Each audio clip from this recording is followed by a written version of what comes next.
মহান মুক্তিযুদ্ধের deputy chief of staff ও সাবেক বিমান বাহিনী প্রধান এয়ার ভাইস মার্শাল এ.কে খন্দকারের জানাজা দুপুরে বিমান বাহিনী ঘাঁটি বাসার ন্যাশনাল প্যারেড গ্রাউন্ডে অনুষ্ঠিত হয়েছে। জানাজায় উপস্থিত ছিলেন অন্তর্বর্তী সরকারের প্রধান উপদেষ্টা অধ্যাপক মোহাম্মদ ইউনূস। শনিবার সকাল 10:35 air vice marshal A K Khandakar শেষ নিঃশ্বাস ত্যাগ করেন। এর আগে আন্তঃবাহিনী জনসংযোগ পরিদপ্তর আইএসপিআর এর পাঠানো এক সংবাদ বিজ্ঞপ্তিতে তার মৃত্যুর তথ্য জানানো হয়।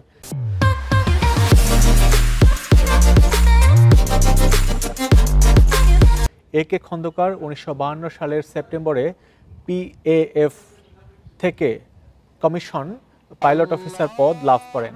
তিনি 1955 সাল পর্যন্ত ফাইটার পাইলট হিসেবে কাজ করেন ও পরে ফ্লাইং ইনস্ট্রাক্টর হয়ে ওঠেন।